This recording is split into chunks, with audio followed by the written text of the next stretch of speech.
Olá, tudo bem? Meu nome é Fernanda, sejam bem-vindos ao canal Caminhos da Deusa. Bom, eu sei que demorou um pouco, mas vamos lá. Vamos começar a nossa jornada. Ela é uma jornada um pouco extensa, então vamos fazer o melhor para explicar a história da magia na civilização grega. É aqui no período da Grécia, né, que a gente começa a ter uma certa divisão da magia. O que é a magia boa, o que é a magia considerada ruim, a magia sendo importante principalmente nos moldes religiosos, porém não sendo tão bem vistas no cotidiano das pessoas.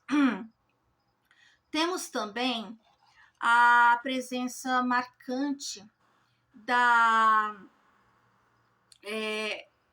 dos feiticeiros, né, dos góis, e que esse termo vai ser muito usado até os dias atuais, tanto magos quanto góis, e vocês vão entender aonde ela vai ser usada, tá?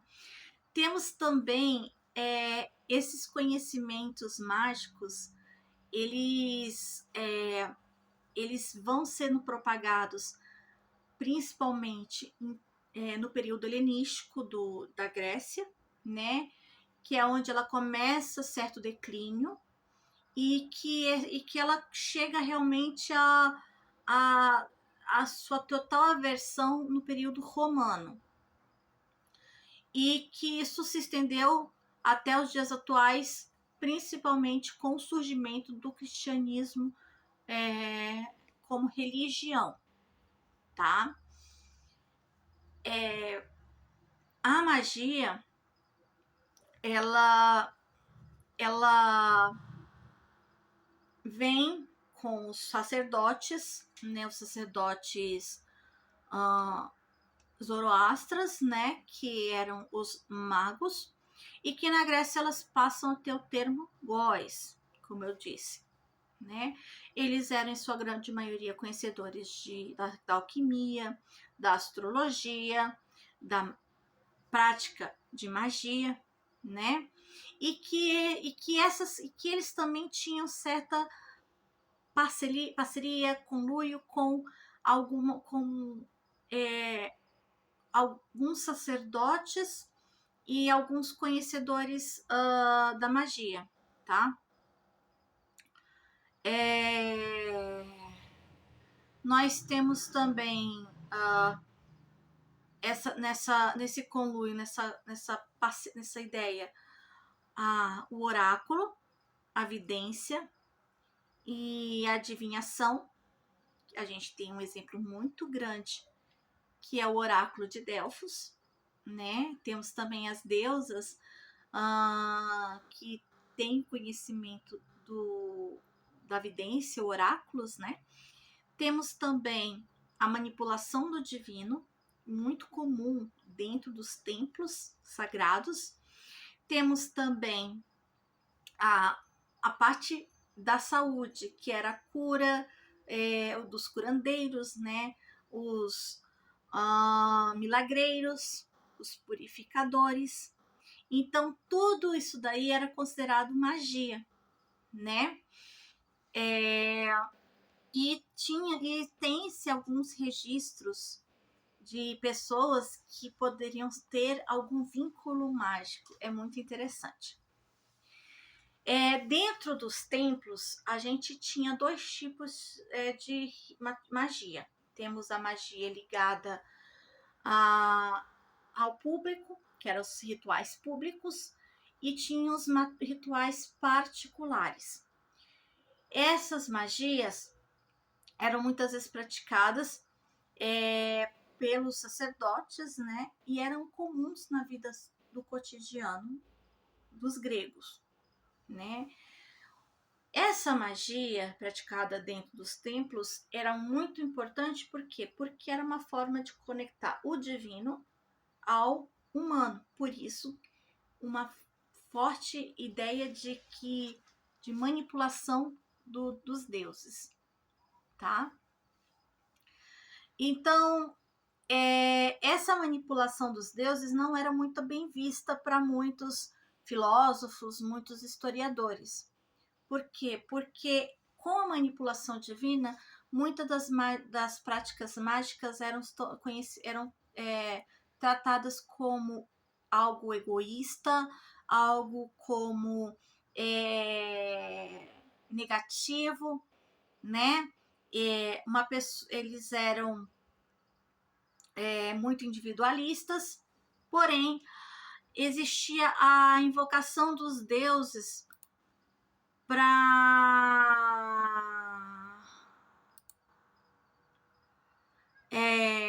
invocação dos deuses para pedir algo bom, algo justo, algo honroso. Então temos aí uma visão negativa da magia e uma visão positiva da magia, tá? Alguns historiadores, como Plutarco e Heródoto, eles diziam que muitas dessas magias que eram praticadas fora dos templos, né, era muito ligado ao charlatanismo e ao fraudulento, porque eles muitas vezes utilizavam a ideia de magia para tirar dinheiro das pessoas, tá? Eles acreditavam que as palavras, né, que a magia ele era utilizado principalmente com palavras de poder. Isso é muito importante porque para nós, na magia atual, a palavra de poder é muito importante para as nossas práticas mágicas, né? Os nossos pensamentos, nossas emoções são muito importantes para as nossas práticas mágicas. Isso daí, ele vai ser fundamental para para o conhecimento mágico ao longo do período grego, tá? A ideia de palavra de poder, principalmente nos templos, tá? A gente vem então com Homero, né? No período homérico a gente vem com Homero escrevendo 2 livros importantes, tá? Que chegou ao nosso conhecimento nos dias atuais, que é a Odisseia e a Ilíada. Em Odisseia, no livro 10, a gente vê Odisseu e seus companheiros indo até a ilha de Circe, né? Que é a ilha de Aiaia. É claro que tem outros nomes, mas eu acho que esse nome é mais fácil e interessante de ele se lembrar, tá? Se eu não me engano, ele conta que 2 grupos foram separados e um dos grupos parou onde era a residência de Circe.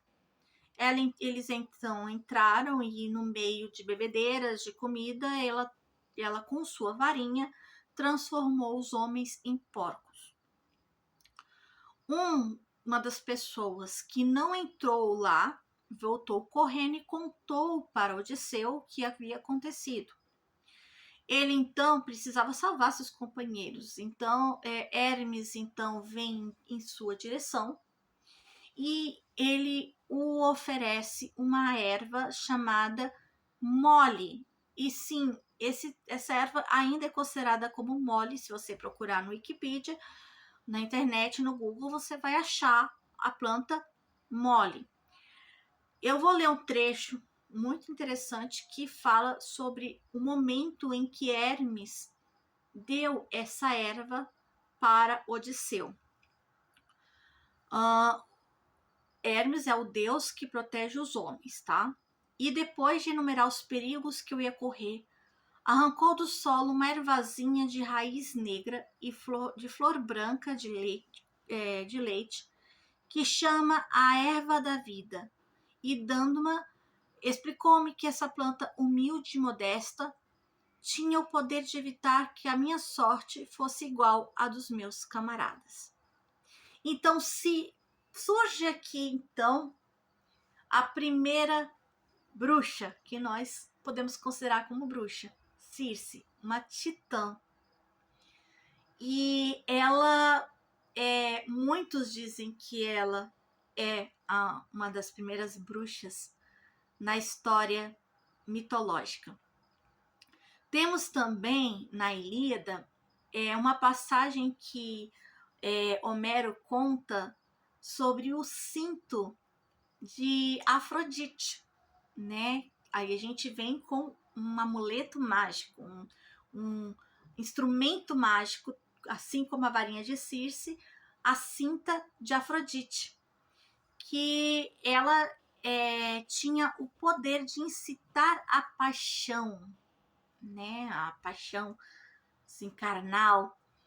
E o nome dele era Kestos Rimas. Eu acho que é assim que pronuncia, porque meu grego é uma porcaria, né? Então, assim, a gente tem Homero citando dois momentos interessantes em que os deuses usam a magia contra os seres humanos, ou a favor dos seres humanos, né? Como é o caso de Hermes.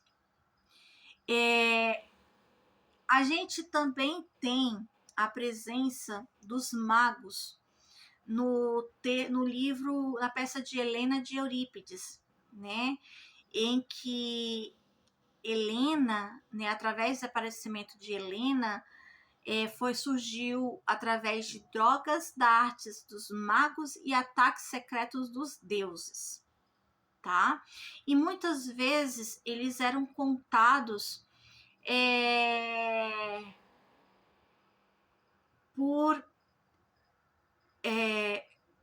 na história, né, contados,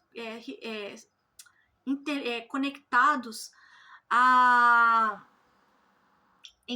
aos encantadores, que utilizavam canções ritualísticas, né, e que acabavam utilizando isso para ilusões e conjurações, né, conjuradores ilusionistas, né? Então, assim, a magia, né, Homero traz uma visão mais dualística da magia, né, que ela pode ser tanto boa quanto ruim, e que ela vem aparecendo em outros textos e peças gregas, né?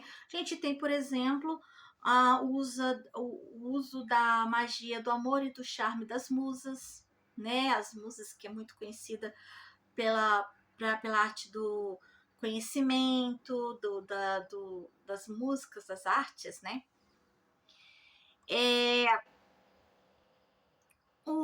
É mais ou menos nesse período, né? A gente sai do período homérico e a gente entra para um período mais clássico, em que a gente vê um lado mais científico, mais racional, né? Para vocês terem uma noção, os deuses eles passam a não ter tanta importância nesse período, entendeu? Não quer dizer que eles não eram importantes, mas a ideia dos deuses eles passam a ter menos relevância.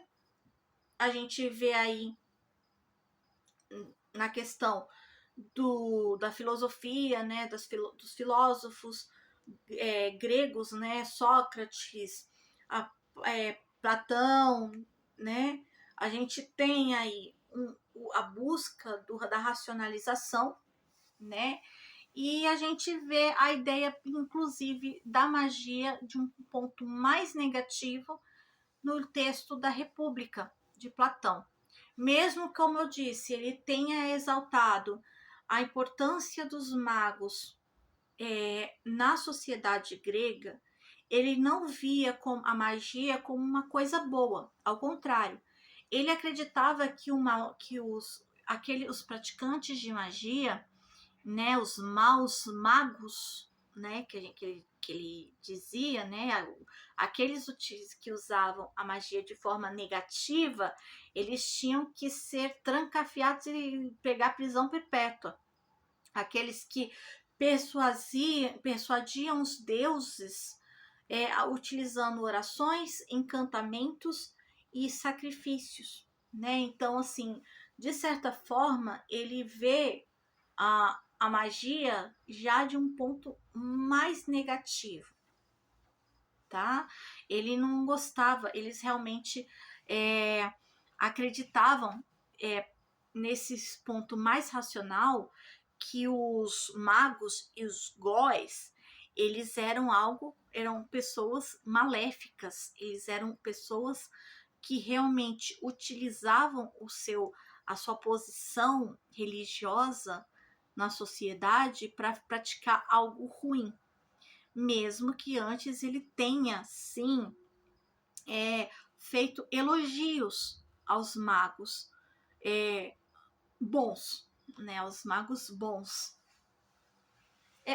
É meio complexo a gente falar sobre isso, porque ao mesmo tempo que ele fala algo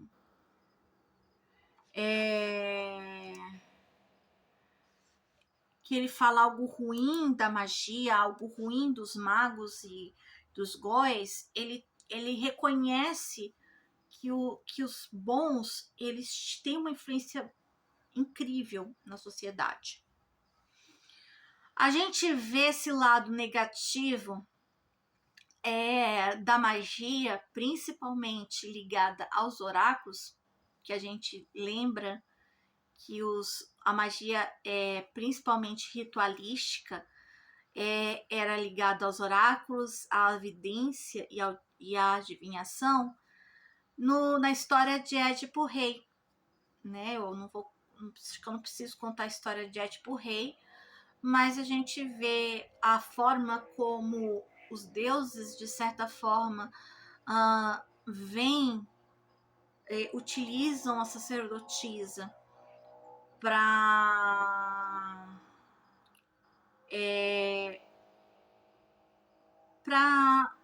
manipular, para trazer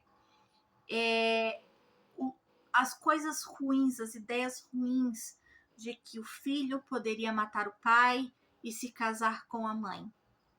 E nós vemos um homem realmente que ama sua mãe, ama seu pai, não querendo isso, e ele acaba realmente desposando da sua mãe verdadeira, do seu pai verdadeiro, né?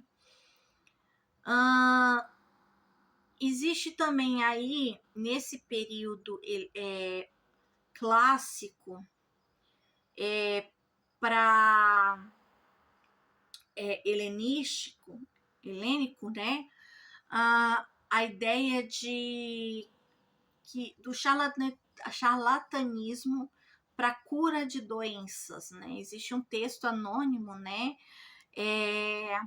Que pessoas charlatões, magos, magie, né? Usavam o charlatanismo para curar, para fazer evidências falsas e não curar doenças que existiam aí, né? Eles eram, por isso que a ideia negativa ela é muito forte aqui nesse período clássico helenístico. A gente aqui também entra em dois termos que nós usamos nos dias atuais. Lembra que a gente usou magos? Então, aqui a gente fala mageia, eu acho que é isso, mageia e goetia, que são termos para utilizar a persuasão da arte retórica e mágica, né? Quem usa esses termos é principalmente Platão, né? Em seus textos, principalmente no livro Alcibíades, no Alcibíades I, provavelmente no texto da República. E aí a gente também vê nos textos de Aristóteles, que é o Metafísica, que existia o bem e Dion, né? Ele é um personagem ali do texto, ele nega a prática de magia negra, que a gente vem falar que é Goetken Magian. Então, a gente lembra, a gente vê que existe um termo hoje, nos dias atuais, que algumas pessoas, não digo todas, que usam o termo Goetia para denominar magia negra, magia ruim. Não estou falando todas, mas eu já vi pessoas associarem Goetia à magia negra.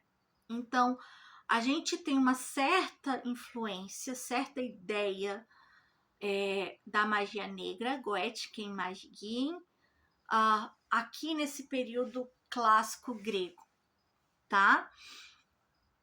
A gente também vê a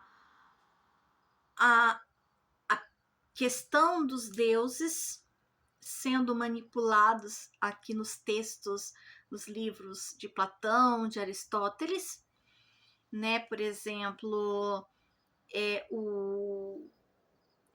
a manipulação do deus Ero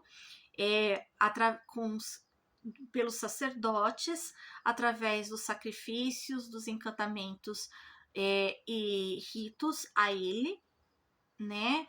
Temos também a questão dos videntes e da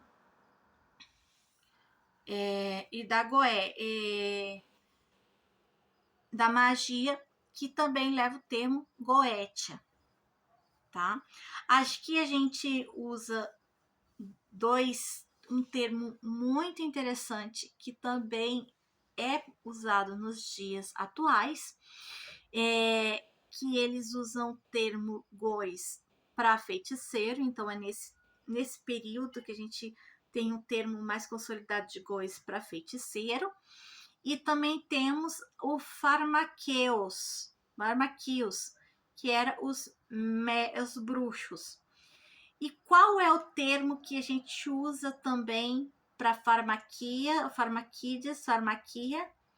As bruxas, as sacerdotisas / bruxas, que manipulavam ervas ou as fármacas. Então, ou seja, a ideia de farmácia, farmacêutica, manipuladora de remédios, de tudo, de ervas e tudo mais, ele vem mais ou menos nesse período aí, que a gente usa o termo farmaqueia, fármaca. Então, para nós, que a gente passa a entender de onde vem o termo, vem das bruxas que manipulavam ervas, né? Ou bruxos também, mas era muito comum para as sacerdotisas da Tessália, né? Ali na Tessália, que tinham as fármacas, as bruxas, as sacerdotisas que utilizavam as ervas, né? Para cura de doenças. E uma bruxa que temos um nome muito importante pelos textos de Sófocles é Medeia. Então nós temos outra personagem importante, né? Uma sacerdotisa / bruxa, uma farmaqueia chamada Medeia. Então temos outra a ideia de bruxa aqui na Grécia.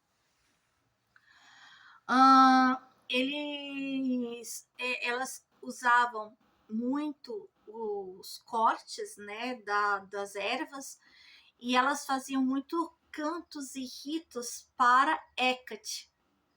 Então elas faziam invocações a Hecate Enódia, né, para que elas pudessem utilizar, para que elas pudessem estar fazendo aquele corte durante, principalmente no período da encruzilhada, naquelas regiões de encruzilhada, né? E para que elas, que e que Hecate pudesse também receber os sacrifícios que eram deixados nesses lugares, nas encruzilhadas, porque ela é a deusa da encruzilhada, né? E elas utilizavam essas ervas desde cura e se dependendo da letalidade, do nível de ervas que você podia trabalhar, ela pode ser até algo venenoso, né? Então tem que saber lidar. Então lá vem a ideia do fármaco, né? Que é o que você saber a dosagem dos remédios. Então a fármaca ela é importante aqui.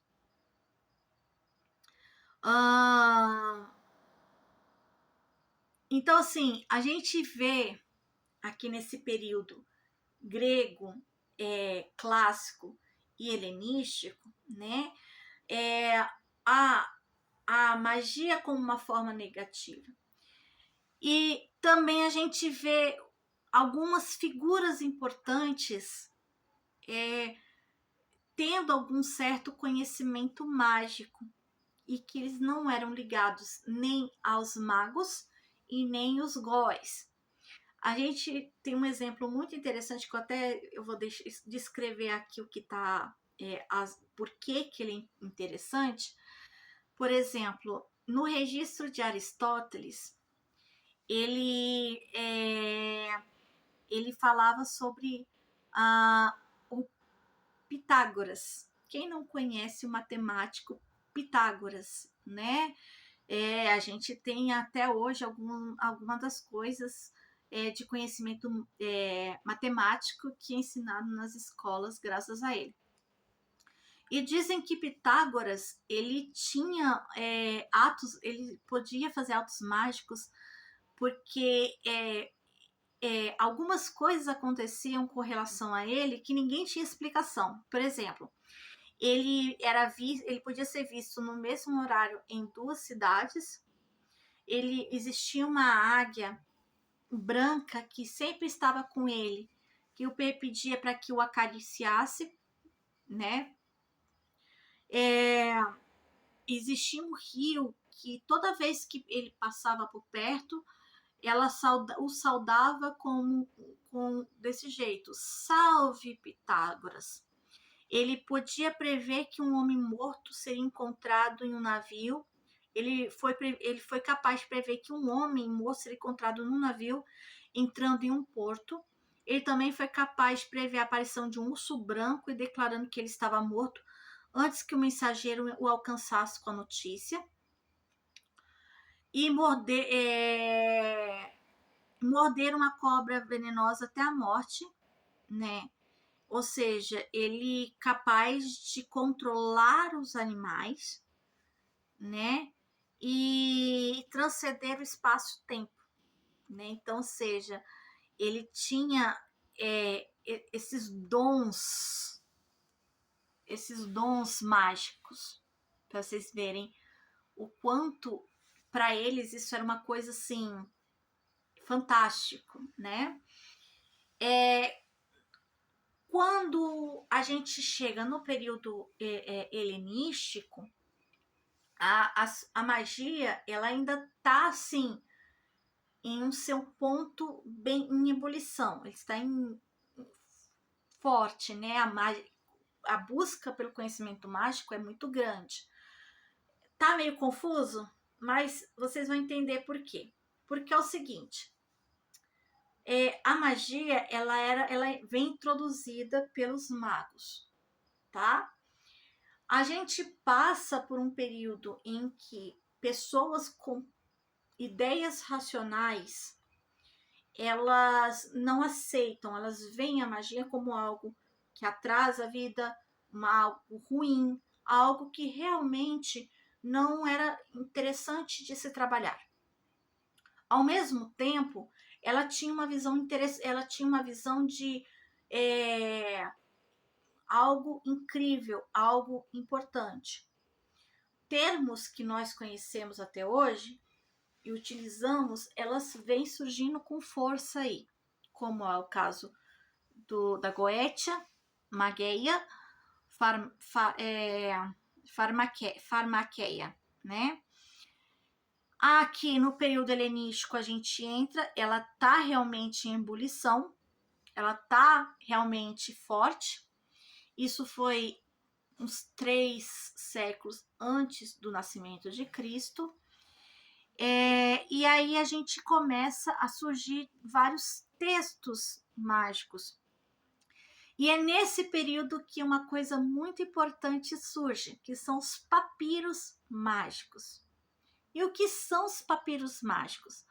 Papiros mágicos, eles eram textos que era uma mistura de textos egípcios, textos gregos, né? A magia egípcia, magia grega, magia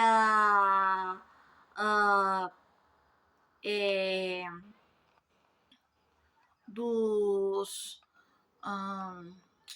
como é o nome?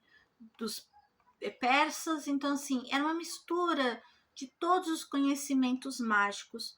Eles estavam ali nesses papiros, né? Não se sabe ao certo a quantidade de papiros que existiam, porém, poucos sobreviveram aos dias atuais. E por quê? Tá? Como eu disse, foi muito importante esses papiros no período do helenístico, porque esses papiros eles vão ser levados para Roma. Roma, a gente sabe que ele tem um vínculo muito grande com o Egito.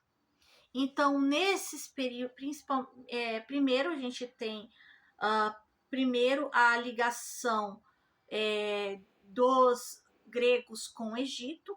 A gente tem um exemplo muito grande com o faraó Ptolomeu, com a Cleópatra, porque ela era grega também, né? Então a gente tem uma ligação dos gregos com os egípcios, principalmente depois de Alexandre o Grande.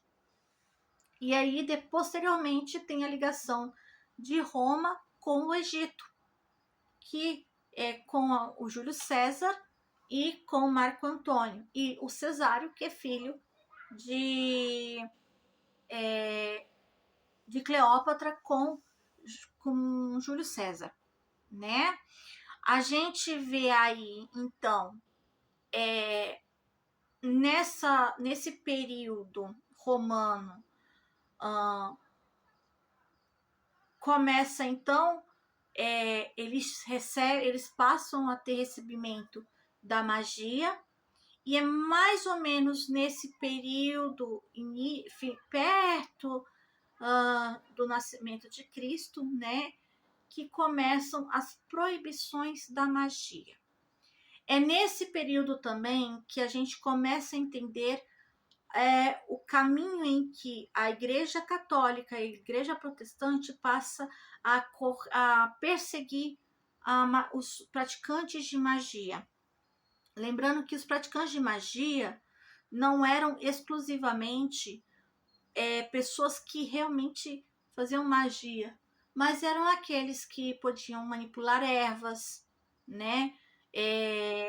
Curandeiros, parteiras. Então, todos aqueles que não tinham conexão com o divino, eles eram praticantes de magia. É nesse período, né, que o Plínio o Velho ele comenta que na República do Império Romano, né, durante a República do Império Romano,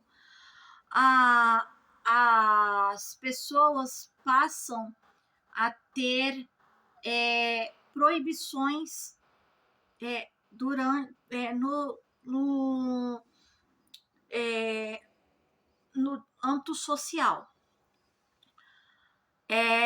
As pessoas, eles acreditavam que podiam se utilizar encantamentos contra o plantações, pessoas que podiam desaparecer, atrair os animais podiam ficar doentes. Então, isso daí, vocês veem que isso daí lembra um pouco das coisas que na Idade Média eles atacavam. Inclusive, houve o julgamento de um homem no século em 157 a.C., que ele, por ser praticante de magia, né? Porque a colheita dele era abundante, era bonito, né? E dos outros não. Então eles acreditavam que ele utilizou a magia para ter uma colheita abundante. É claro que ele foi absolvido porque ele mostrou que tudo que ele fez foi um grande trabalho com instrumentos agrícolas e não tinha nada vinculado à magia, tá? Ele usava alguns instrumentos agrícolas, a utilização de animais para arar a terra, ferramentas de ferro. Então, assim, esse daí, ele foi um entendimento por que a colheita dele era abundante, apesar de que muitos na época o julgaram porque ele era um bruxo. Eles também tentavam utilizar quem fazia previsões, as leituras de oráculos. Então,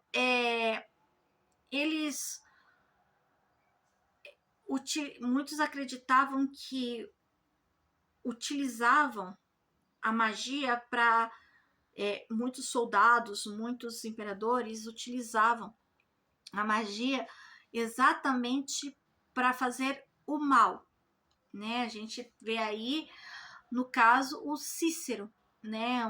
Existe um termo, uma oração contra Vatinho, que Cícero rechaçou o oponente, o acusando de práticas mágicas e que ele conjurava os mortos, para vocês terem uma noção. E essas ideias, eles se manteve com diversas literaturas latinas, né? Como Ovídio, Vigílio, aliás, Horácio, Sêneca, né? Aliás, muitos deles acreditavam que Nero ele também tinha práticas. Um deles acreditava que Nero tinha práticas mágicas. Eles acreditavam também que muitos desses magos eles utilizavam esses ritos mágicos, essas práticas mágicas para extorsão das pessoas. Nesse período de 30 depois antes de Cristo, feiticeiros e astrólogos eles foram banidos. E nós temos aí no período de Agripa, né? Agripa ele bane os feiticeiros e astrólogos, mantendo-se no governo de Tibério. E temos também no período de Augusto aquilo que ele fez de mais escabroso no meu ponto de vista pessoal, que foi a queima de mais de 2.000 papiros de encantamento. Os poucos que sobreviveram é porque eles estavam escondidos. Então, eles conseguiram sobreviver aos dias atuais, que não foi graças ao ódio que o operador Augusto fez contra os papiros mágicos. Em 16 depois de Cristo, né? Aqui a gente já começa a ter uma influência muito negativa da magia, né? E que todos os magos são expulsos, e isso daí ele só passa a ter uma certa mudança em 69 depois de Cristo, com um decreto de Vespasiano. Então, ou seja, no período de 140, mais ou menos, no século I, século II antes de Cristo, até mais ou menos em 69 depois de Cristo, há uma expulsão de magos, feiticeiros, adivinhos, astrólogos da Itália. E somente depois de 69 eles voltam à sua posição, tá? E isso depois também vem mudar ao longo da Idade Média, no período em que o cristianismo se torna uma religião, tá? Por quê? Porque acontece, entendam que não, o que eu vou falar parece polêmico, mas não é. São, inclusive, muitos teólogos confirmam que a perseguição daquilo que viria a ser uma ideia de seita, que é o cristianismo, ele deixa de ter aquela estrutura que foi perseguida, e ela começa a criar uma estrutura como de religião. Ela só é oficialmente se tornada religião com Constantino. Muitas das coisas que eram de práticas mágicas, ela passa a ter uma visão negativa, e essa visão negativa ela passa a ter ligação com o que eles vêm denominar a ser demônios. Então, todas essas ideias ruins que nós temos ligados na Idade Média, ela começa a ter consolidação durante o período do Império Romano, e que é ligado até os dias atuais, tá? Eu tentei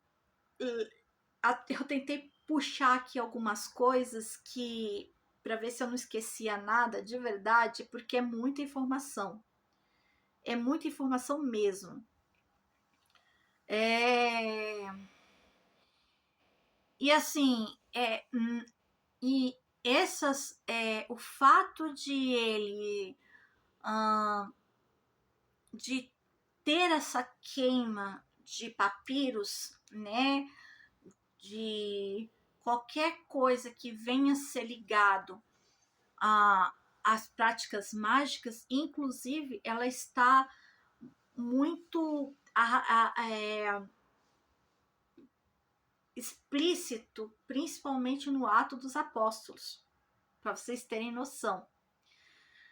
O papiro mágico, ele era uma junta eram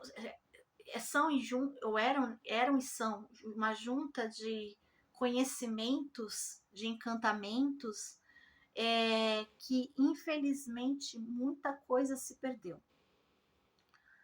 E que hoje em dia a gente vê através de alguns artefatos mágicos que foram achados, e que eles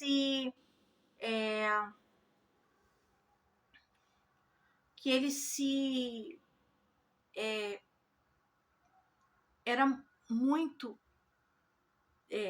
forte na sociedade. Eles eram o fato de que o Magus ele passa a ter uma outra face, né, na Roma, ele se mantém de uma outra forma, né, para se manter presente na sociedade como ilusionista, como aqueles que manipulam serpentes, né? Eles mantinham ali entre as pessoas. Porém, aqueles que realmente praticavam magia, eles não mais podiam ficar na sociedade romana.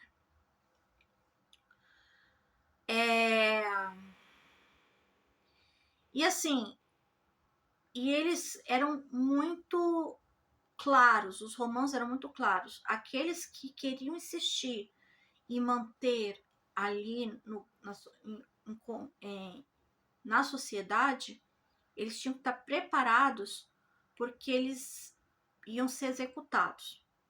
Então, infelizmente, era ou você vai ou você vai, né? Então, é algo triste. Bom, eu sei que eu tentei fazer o melhor do meu resumo. Acho que grande parte das minhas informações eu peguei do Wikipedia. Eu tentei procurar de outras fontes, mas é básica.